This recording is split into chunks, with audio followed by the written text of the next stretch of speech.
Matt Mortavanek is the creator of the YouTube channel Mattsquatch Presents.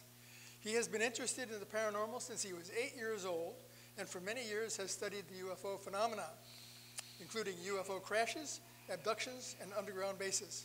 His mother has a degree in anthropology, which may have contributed to his initial interest in Bigfoot, and he has spent much of the last 10 years doing research in the cryptozoological field with a big focus on the Sasquatch phenomenon. He has attended and has been a speaker at conferences on the subject, and has been a guest on a number of podcasts and other YouTube channels discussing Bigfoot. While having learned a lot, he has become aware that there is much more to learn about these animals. He has also personally investigated the phenomenon, having spent time in the woods where he has had several frightening encounters with these creatures. Our guest speaker today on October 17, 2018, has accumulated hundreds of eyewitness accounts of encounters with large creatures that are part of the species generally referred to as Bigfoot. From Alaska to Florida, and in many areas in between, people have seen and reported these creatures in every habitat that can be imagined, from swamps to forests to deserts. The physical descriptions reveal these creatures as generally large, upright, and ape-like in appearance. Speaking on the 10 types of Bigfoot in North America, please help me welcome Madam Mortavanek. Matt. Thank you, Bob. Matt.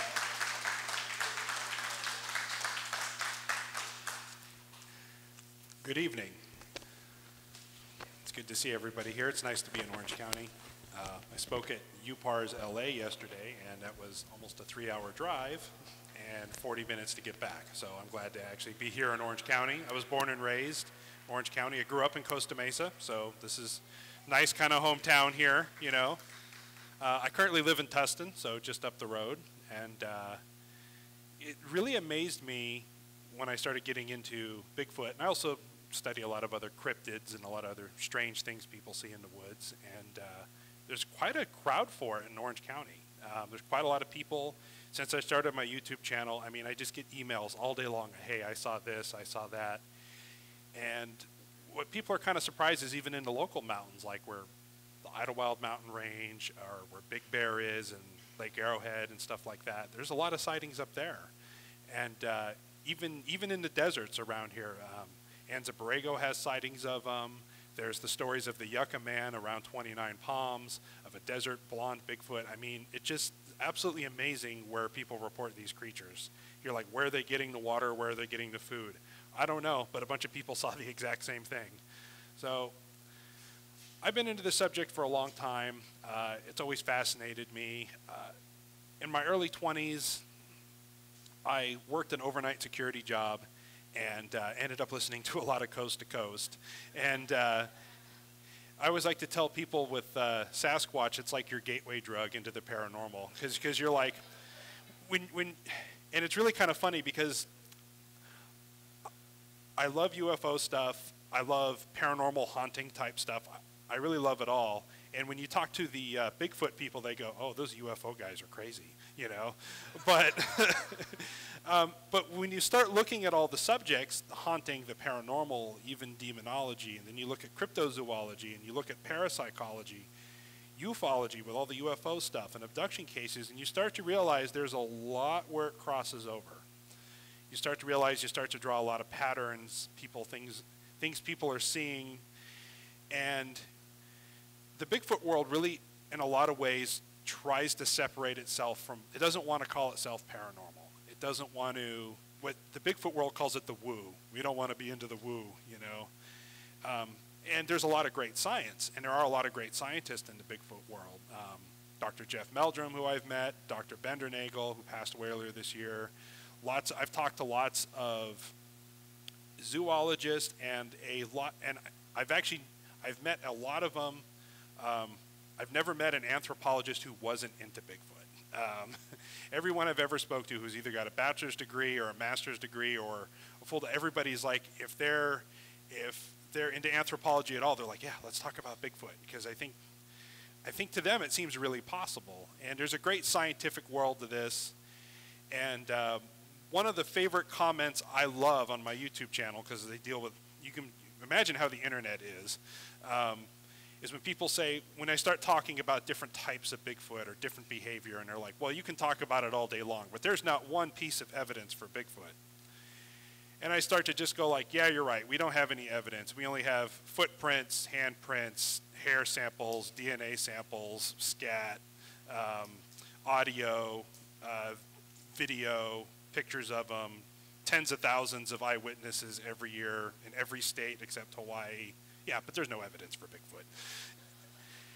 And kind of back to what I was saying about Bigfoot being a gateway drug, it's really a great topic. I mean, just as something to get into, because it's got a great government cover-up that's really apparent. You got this master of the woods, this creature. You have Indian traditions going all across the nation, going back for thousands of years. You take it internationally. You look all over Europe. You look all over Russia with the Almasty and China with the Yeren. And then I've got a lot of friends, surprisingly, in this from Australia. Australia is really into Bigfoot, especially with their Yowie and all the strange cryptids from around the world. And you start realizing that this is a worldwide phenomenon, and they're all describing something generally the same. Some kind of walking upright hominid species, something vaguely humanoid. And, you know, there are, for me personally, I've kind of come full circle. I used to think Bigfoot was kind of the Harry and the Hendersons, harmless, kind of goofy forest creature. I used to think they were all bloodthirsty apes, you know, damn dirty apes kind of thing. And now I've kind of come back to the middle where I think that they're a lot like a bear, where they can be aggressive, they can be curious, or more precisely, other than a bear, other than their physiology, probably more like a chimpanzee or like a gorilla, where they're capable of great strength and great rage and horrible acts, but they're also capable of kindness, interaction, curiosity. Because everybody wants to hear the scary encounters. I mean, everybody wants to hear the scary stuff. If there's, oh, Bigfoot, you know, helped put out my car fire or something, no one wants to hear about that. They want to hear about, you know, it was, you know, attacked a family at a cabin or something. Everybody wants to hear the scary stories, which I get. So for tonight's subject, can we maybe kill some lights there? Thank you. Oh, wow, now that's, okay.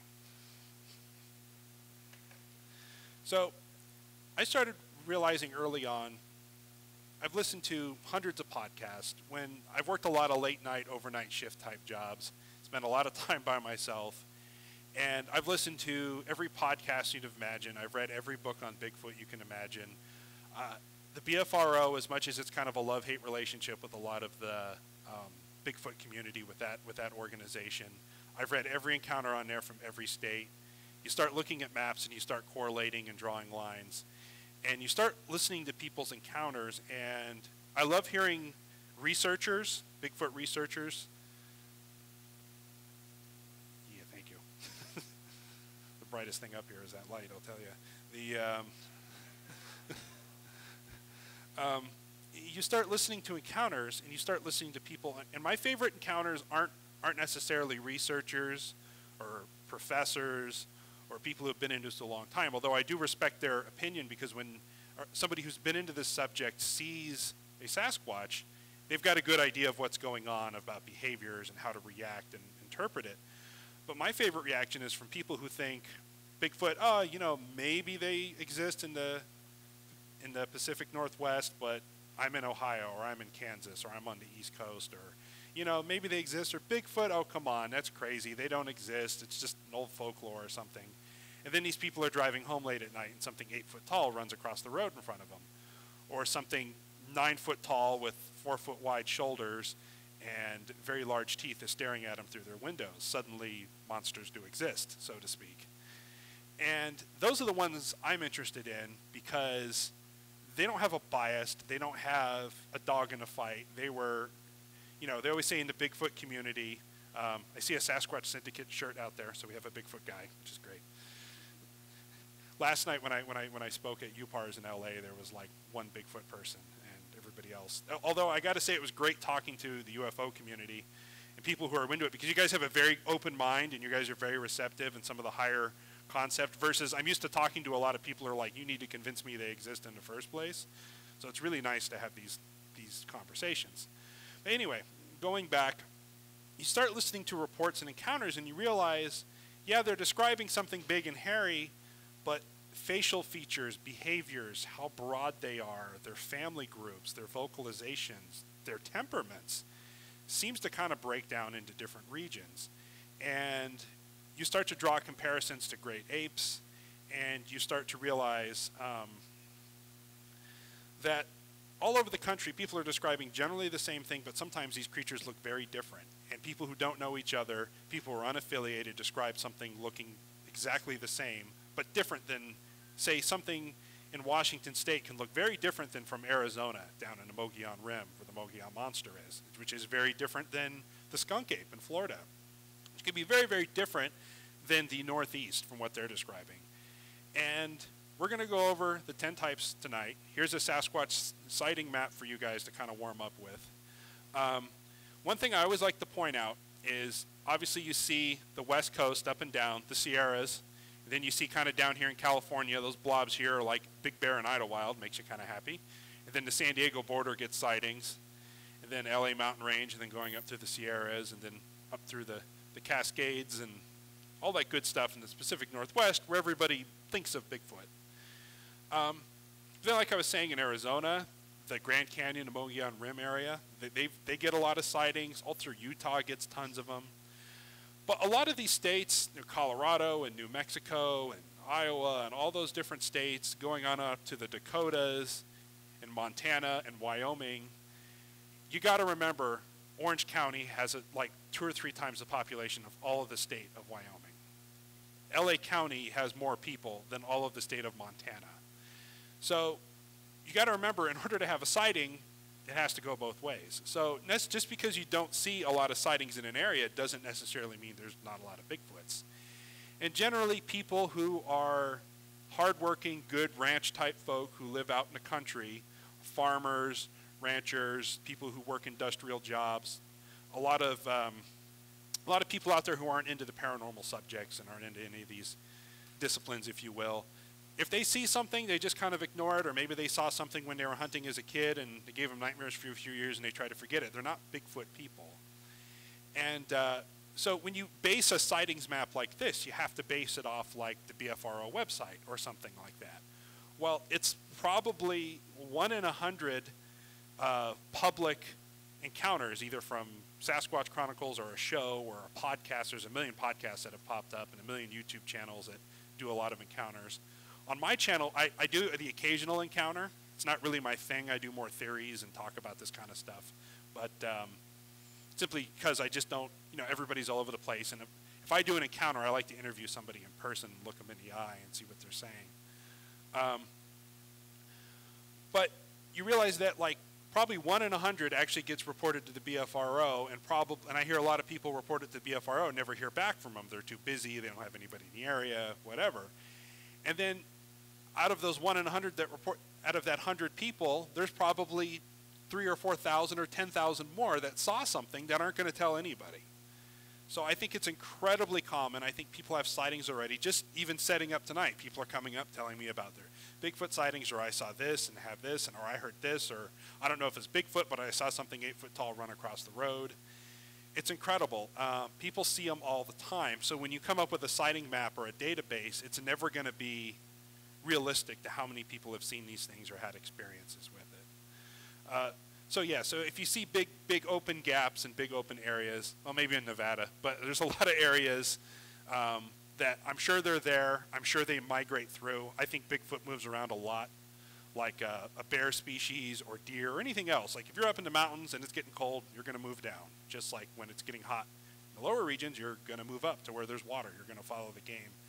And in my experience and some of the field research that I've done, that seems to be the case. Certain times of year, you're not finding any sign. There's no signs of them. The woods don't even feel creepy. It just seems like woods. And other times, you're hearing knocks. You're hearing strange howls. You're finding tree breaks. It's just same woods, but feels completely different, just different times of the year. So this is the Sasquatch sighting map. Kind of, I can cover this light up.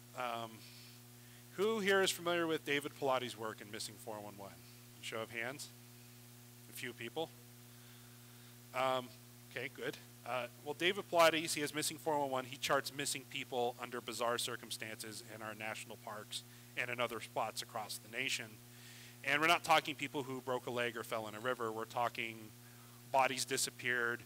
The kid literally ran around the other side of a rock or a boulder, and mom 30 seconds behind him. Kid's completely gone, vanished, or an adult. A lot of times, sometimes it's special needs kids. Sometimes it's people with extremely high IQs. It just seems to be very one end or the other of people that get abducted. And then they call in search and rescue, and they never find anything. The dogs won't track. They won't even follow a scent. They just lay down. All this bizarre stuff that's associated with missing people. Then 7 or 8 days later, the body, sometimes are found alive, but most of the time the body is typically found in an area that had been searched or right in the middle of a main trail or something that thousands of people have been over. Very bizarre missing person stuff. And if you take his map, here's the Sasquatch map, and you coincide with his missing people's clusters in national parks, you can see there's a bit of an overlap. And David Pilates, if you're familiar with his work, is very good about not saying what he thinks it is. And every camp or discipline of paranormal, I mean, people think it's satanic cults, people think it's UFO abductions, people think it's the government, people blame Bigfoot, people blame Dogman, people say it's the whole thing's a hoax and he's making it up. Everything kind of, and everything in between. Now, if you see that really big cluster right there in California, that's Yosemite National Park. It's one that has the most missing people of anywhere in the entire United States. Hundreds of people, sometimes days apart, have gone missing in Yosemite National Park. Tons and tons of people. And if you go back to the Bigfoot map, you can see it's such a big blob of red circle there, pretty much all through the Sierras. Now, I'm not here telling you that Bigfoot is abducting people. I think that, what I'm saying, let me rephrase that. I'm not saying I think every single one of these missing people cases is Bigfoot. I don't honestly believe that. Some of them are just way too bizarre, or Bigfoot wouldn't even make sense. But I do think from time to time that these creatures will take people for one reason or another, a food source, curiosity. There's all sorts of stories on it out there. So I don't think all the missing 411 stuff is blamed to Bigfoot, but I do think a certain number of cases it would be a good explanation, along with some other cryptozoological creatures. If any of you folks ever heard of the Dogman, you guys raise a hand. Okay. Yes, no, a few of you. Well, if you think Bigfoot's wild, the Dogman, for those of you, it's an upright walking canine, basically like a werewolf people are seeing all over the place. And as outrageous as it seems, there's thousands of reports, photographs, footprints, the same thing with Bigfoot. And it really throws you off when you hear that because, you know, werewolves, upright walking canines really don't exist. But we'll get into that a little bit later. So I just wanted to start off with the maps, the sightings map, and the missing 411 map. And when we get into the different types of Bigfoot, there are different temperaments, different styles, different appearances. And what struck me is, for a few years now, if anybody's into the subject, there's kind of been the 4 basic types, the 4 types of Bigfoot. It's been kind of a standing theory, and it makes a lot of sense. And in about 98 to 99% of most encounters what people see, it falls into one of these categories. And I would say probably 90% of those fall into the first 2. We have a type 1 and a type 2, and then you have some more rare varieties. And then from there are some other creatures that aren't necessarily Sasquatch that get lumped into it or have an ape-like appearance, or people report, or like, well, I don't know if it was Bigfoot, but I saw something very strange in the woods. So we're going to include a few creatures on here that aren't necessarily Bigfoot that people talk about and people see. Now, I really like Dr. Bob's opening statement about the Carl Sagan, you know, extraordinary claims require extraordinary evidence. And that's very hard. Same thing, if you guys are UFO people, you know that that's very hard. And if you have good evidence, it's very hard for it not to be magically disproven or to disappear. So this is a lot of conjecture here. This is just a lot of theory. I'm also going to tell you guys locations of where some of these different types are typically seen. But just because one type is seen in Florida and somebody sees something that looks just like it in California doesn't mean that, well, Matt said they all only live in Florida. It's like, well, no, this is just generally where this type is seen, or generally this type of behavior is experienced. And it's in our scientific minds. It's in our human makeup to try to categorize things. If we have 5 things on a table, we're going to arrange them, most people. Unless you're my daughter, then it's just a mess. So we're going to jump into it here. And the first type is probably what most people think of a Bigfoot. And this is probably 80, 90%, or especially here on the West Coast. This is mostly what we have here in California, especially going through the Sierras and then up through the western ranges. This is a still from the Patterson-Gimlin film.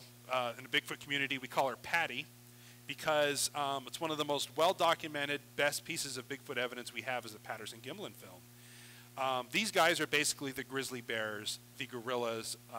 They have a very gorilla-like appearance. They have a large sagittal crest, as you can see, that hooks to large maxilla muscles. They have flat teeth, equally for eating meat and grinding vegetables and eating fruit. They have very extremely large, broad shoulders, very large arms, huge legs, big giant mass. And out of all the creatures that they filmed 51 years ago at Bluff Creek in 1967, of all the things that we could have filmed and humans could have stumbled across and filmed, we filmed a female, which is why she's collectively known as Patty. See, I had a little trouble with this part last night, so let's see if it's going to go. Here we are. Here's the Patterson-Gimlin film. This is M.K. Davis's version. He does a lot of Bigfoot stuff, and I believe he does some other things too, but M.K. Davis is a fabulous researcher. You're going to see the loop of the Patterson-Gimlin film. This is the original, unedited, where Bob Gimlin, who I've met in person, he's an outstanding guy, and Roger Patterson, he passed away long ago.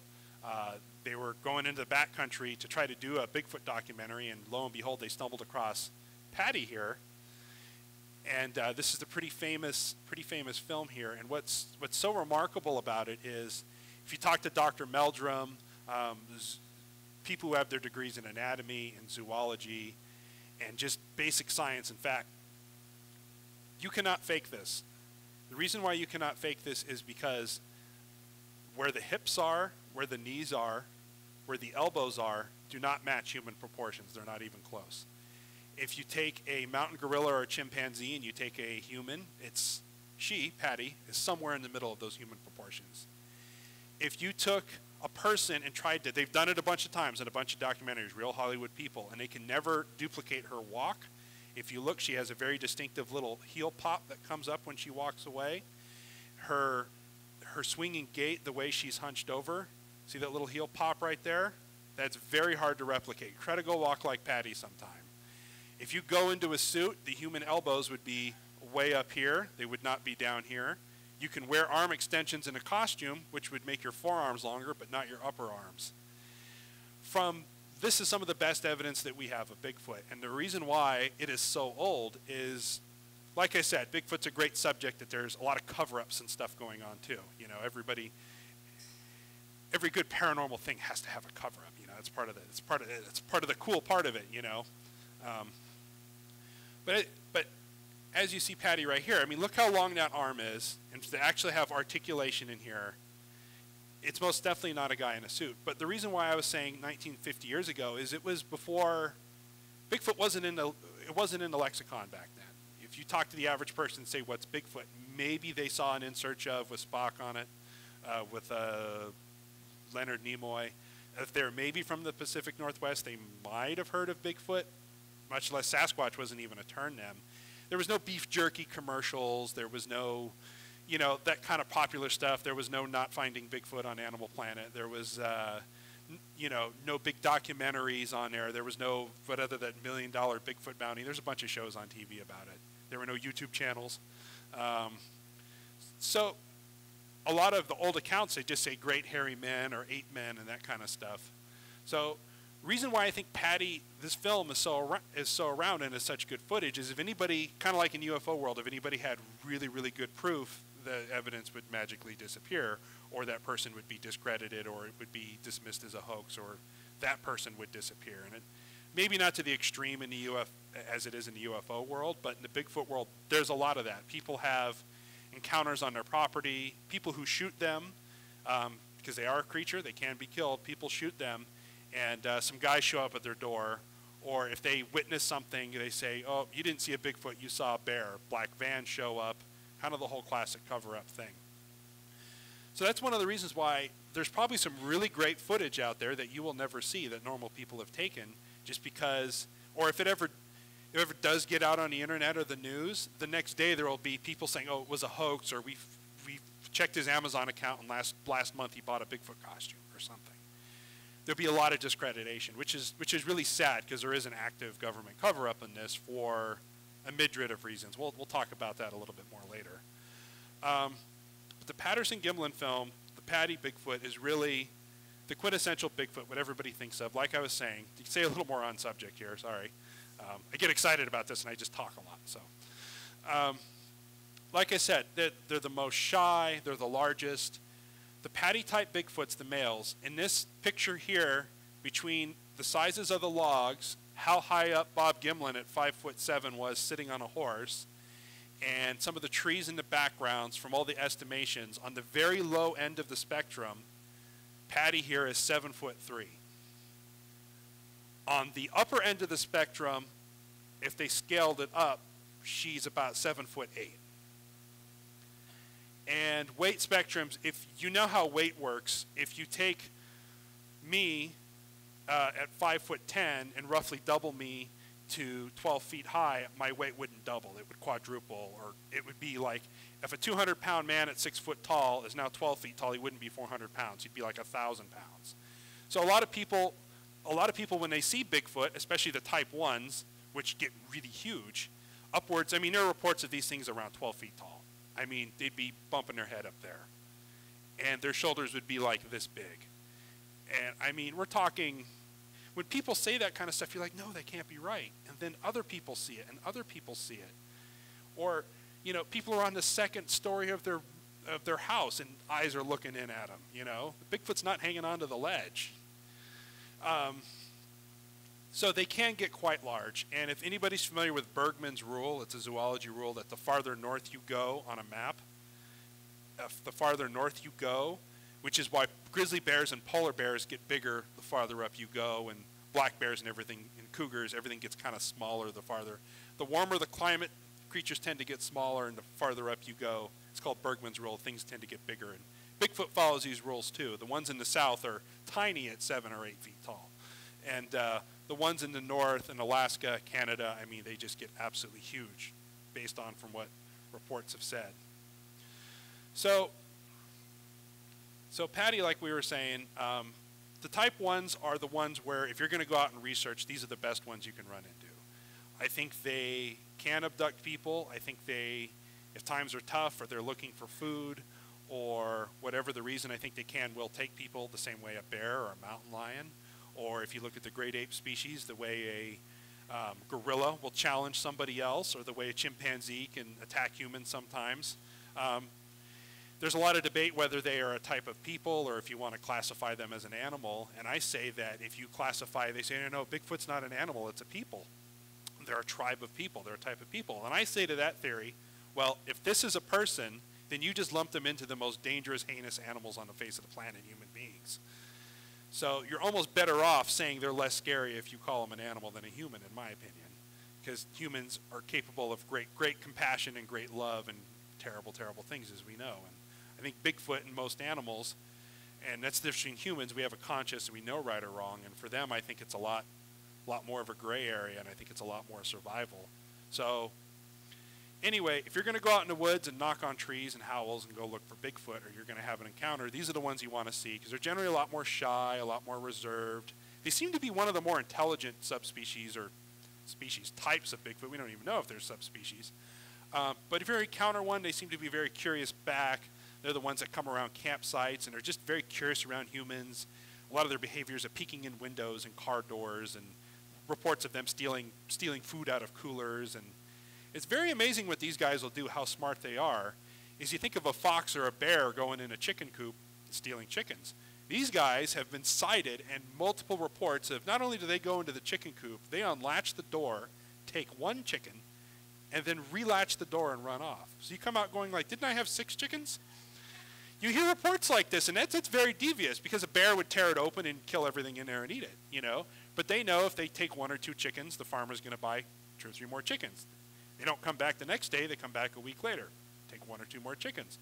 And you're just going to go, well, that's kind of odd. You hear a lot of stories like that with Bigfoot. They're very clever, very smart. For Patty, I did this presentation last night, and I was trying to find a really good cast. Hers were, I want to say they weren't super huge. They were like, well, big for a human, 13 or 14 inches, I believe, something around that size. Which you got to remember, I've got a whole slide on prints I'm going to talk about later, so we'll go over that later. But you got to remember, as long as Sasquatch footprints are, it's what you're looking at a lot of times is the width, is how much weight and the indentation it's making. So that's the type 1s.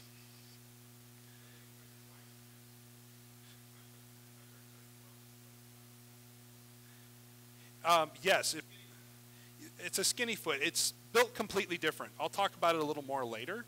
But to give you a rundown, they are flat-footed. Their bone in their leg is further in. It's more directly over the top of their foot than it is farther back on a human. In order to support their weight and their size, it makes sense that it would have to be further in. And their size cannot, an arch couldn't support them. For their size, their locomotion, that little heel pop that we were talking about when Patty's walking, if you follow Dr. Meldrum's work and some of the more, lot more learned people than me on this stuff, they really can break that down to where they look at the flat foot.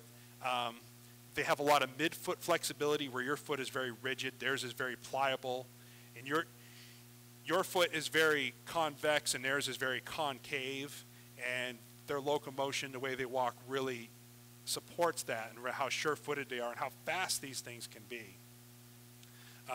But yeah, so their prints look a lot different, and that's one of the ways you can tell between a human and a Sasquatch really quick, is if you see any kind of an arch in like a foot, any kind of an arch, you know it's a human, because they do not have that. In fact, it's the opposite. The middle of their foot digs into the ground. So we're going to talk a little more about that later. So the type 2, affectionately called the wood booger. I've got a number of friends of mine online who have properties in the south, and down south, how many people have heard of the boogeyman? Everybody's heard of the boogeyman, you know. Don't go out at night, the boogeyman will get you. Well, down south, they call them wood boogers. And the first time I heard that term, I'm like, wood booger? Is that like tree snot? Like, what is a wood booger? And they're like, and I was talking to Rick, who has a YouTube channel, Wood Booger Farm. He has a big farm acreage in the south. I believe he's in South Carolina or something like that. Georgia? One of those areas. And he's got a big thing out there, and he's like, no, man, we just call them wood boogers. That's what we call them down here. They live out in the trees. And in the south of the United States, everything from say San Diego County to Florida, going on up through like West Virginia, and then maybe the outer edge of the bottom of Ohio, people describe what they call like a wood booger or a type 2. Now, the big thing that'll differentiate a type 1 from a type 2 is everybody describes a type 1 as looking like an ape, like a gorilla. If you look back at a type 1, they have that sagittal crest like a gorilla does. They also have a lack of a frontal lobe. They have a very large brow ridge, very huge shoulders, where when you get to a wood booger, a little more rounded head. You got to think like the difference between a chimpanzee and a gorilla. Chimpanzees have that really rounded head with the ears that stick out, versus a gorilla, which has a really big, crest on top of their head, a really big lump on top. So it's very striking to me that people describe a type 1 as being a gorilla and type 2s as being a chimpanzee. And it also goes along with their behavior. Chimpanzees are generally way more excitable, way more aggressive, known to actively hunt each other and be very devious and cause more trouble, more attacks, chasing cars, breaking windows, slapping on the sides of houses. You tend to get more of that in the south. They have a lot more aggressive type Bigfoot. And like I think I mentioned it earlier with the type 2s, yeah, there's also that too. Like he was saying, in the south there's a lot more aggressive people. Because down south the wood boogers don't put up with anything, and neither do the people. So they throw rocks, the people in the South shoot at them. So, but the woodbuggers, typically you don't hear them getting much past 8.5 or 9 feet tall, which is still, my God, it's still a huge animal. But they generally don't have the massive tree trunk-like legs. They don't have the big broad shoulders. They tend to have more of a rounded appearance. They tend to show teeth a lot more. The type 2s, where the big patty types seem to have really flat teeth. These have canines in addition to flat teeth. Their dentia looks a lot like a human's, but with maybe a little more extended kind of canines, and they eat meat. There's tons of reports of these things. One thing, the feral pig population, if you guys know anything about the feral pigs in Arizona and in Texas especially, in Texas there are crews that go out at night with night vision and just shoot pigs all night long. They go out every single night, 7 days a week, kill 30 or 40 pigs on some of these ranches, and it just barely keeps up with the feral pig population. And it's a big detriment for the deer and the other, and cattle and everything else there. So the Bigfoot are loving that, because there's so many reports down south in Texas where there's feral pig populations of these guys chasing them down and eating pigs, which everybody loves bacon. Bigfoot's no different. So type 2s, you got to remember, very chimp-like, very excitable, a little more aggressive, not nearly as big as the type 1s, kind of like we were talking about Bergman's rule. You go a little further south, things get a little smaller. And these are the two most common types, the type 1s and type 2s. This is kind of all across the United States. Lower down you see type 2s, and all across the United States, going up north you hear type 1s. These are the two most common ones. But this is the 10 types of Sasquatch, not the 2 types of Sasquatch. So when you get into a type 3, which is very shocking to a lot of people, the type 3s have a Native American name known as a gugwe, and a gugwe is a very bad word from what I've been told. I don't know what it means. But they also have a very charming nickname known as a face eater. And what differentiates them is they're built a lot like a patty, a type 1. Very big, broad-shouldered, not nearly as intelligent, super aggressive, kind of lone predators, where if other types of Bigfoots are found in clans and family groups, whatever you want to call them, these are more like a mountain lion or a big lone male grizzly bear. They're kind of off on their own, lone hunters. And the most striking thing that they have is a snout. And we're not talking snout like a dog, although certain dog breeds have longer and shorter snouts. They've got snouts like a baboon or a mandrill, if you guys are familiar with those. And you ever been to the zoo and you see one of those baboons? They're little. I mean, they're like 30, 40 pounds. And then they open up their jaws and they just have these wicked fangs. And you're like, oh my God. Can you imagine something scaled up to like 700 or 800 pounds like that? And that's basically what you have here. The Native Americans, the people, the stories I've heard of them, there's nothing good. They tear apart black bears. They kill mountain lions. The good news is they are incredibly rare. People very rarely see them and are only in certain parts of the country. Now, it's very interesting how the gugwe, as we'll call it, or the type 3 with the snout, the reason why I mentioned that dogman phenomenon is a lot of times people see these things with the snout and they kind of mistake it as a dogman, as an upright walking dog, and it's more, like I said, think more baboon than canine. But they're pretty much, in the United States, you don't hear a lot of them. They're not in California, so I've heard. But they follow the Missouri, they're between the Missouri and the Mississippi River before they come together. So going through, you know, parts of North Dakota, South Dakota, Wisconsin, Minnesota, kind of going through those areas, and then up in Canada. Canada, especially in central Canada, the higher peaks and the more the elevations and the more lone woods out there. If you've ever been to Minnesota or some of those places, it's insane how thick the brush is and how cold it gets and how wild it is. And these guys do a great job of surviving there. So think if you hear a type 3 gugwe, or you hear a type 3 or gugwe or a face eater, charming name, face eater, think between Missouri and Mississippi River and think really rare. That seems to be where the most of the reports are. Now, if someone had one, I don't know, maybe a little more westward, or maybe it wouldn't shock me, but I'm just saying generally they are found between the Missouri and Mississippi River going on up in Canada. Yes, exactly. Exactly. And the Native Americans talk, it's really interesting when you get into a lot of the tales, is they talk about, yeah, there's the normal Bigfoots that we know about. We leave them alone. They leave us alone, or sometimes they trade with them, and, you know not to shoot arrows at them. And then they talk about, like, oh, yeah, the Gugwees, the ones with the snout, those are bad news. You shoot arrows at them and run away, you know? Or even to this day, you talk to some of the tribes, they say, oh, you see one of those things, shoot it. Don't ask questions. It's not a spirit animal. It's not your brother of the forest. It's not some kind creature that you're going to leave apples out for. You see a Gugwee, it is extremely bad news. And to hear that from Native Americans is like, wow, I thought you guys thought everything was sacred. But very, very, very interesting when you hear reports like that. Now, the type 4s are what they refer to as a relic hominid type. They get very big as well. Now, a friend of mine, Brian Sullivan, also known as Duke, he runs World Bigfoot Radio, and he's pretty much like a mentor status. I'd love to know what he knows one day, and he has a lot of contact, and he lives in Montana, and he's just kind of the surly old dude who has a YouTube channel, and he's great, though. And he has a theory, when I talk, this is one of the things that me and him disagree about, is he says, well, I think a type 4 is just a type 1 with no facial hair. Like, that is, you go all the way back, that is just Patty with no beard, you know?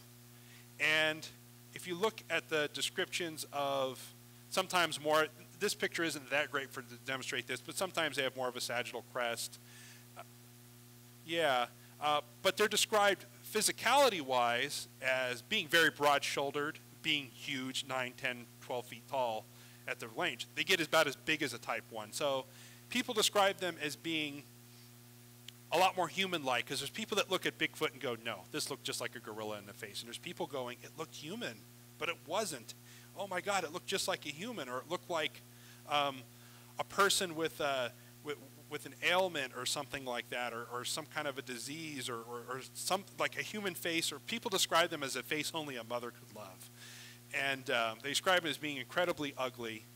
And so that's a type 4, and like I said, there's a lot of conjecture if they're just an offshoot of type 1. I think they're closely related to type 1s. I think they might have more human genome in them, or they might be more human-based with throwback features, you know, like a sagittal crest, a nose that's not quite it's not quite a hooded nose like us, but it's not quite an ape. It's somewhere in between.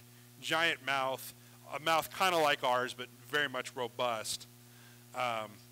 So yeah, that's a type 4. People do report them. These are found mostly in the Northeast. You get a lot of reports of these guys where they have kind of the same temperament, same kind of thing going on as a Patty type, but in the Northeast and on the East Coast, they're like, yeah, it's a Bigfoot. It looks kind of like Patty, but its face looked a lot more human. And like I said, so that's kind of the big two debate theories. If it's its own separate species or type or subspecies, we don't know, or if it's just a type 1 who shaved, we don't really know. But people do report a definite difference. Now, when we start getting into past the type 4, because these are the 4 established types that have been around in the Bigfoot community for a while, we start to get off into the weeds here, so to speak. And the next subject is, last night at UPARS in LA, quite a few people were into the biblical stuff, the Anunnaki, the Nephilim, the giants. People were into that. Is anybody into that stuff here? Good. Because the type 5, because we're going to start getting into some stuff even weirder than these Bigfoots. The type 5 is a Wendigo species, and these scare me more than a Gugwee. I think it's a tie between these two. Like I said, we start getting off into weeds. Now, these are described as a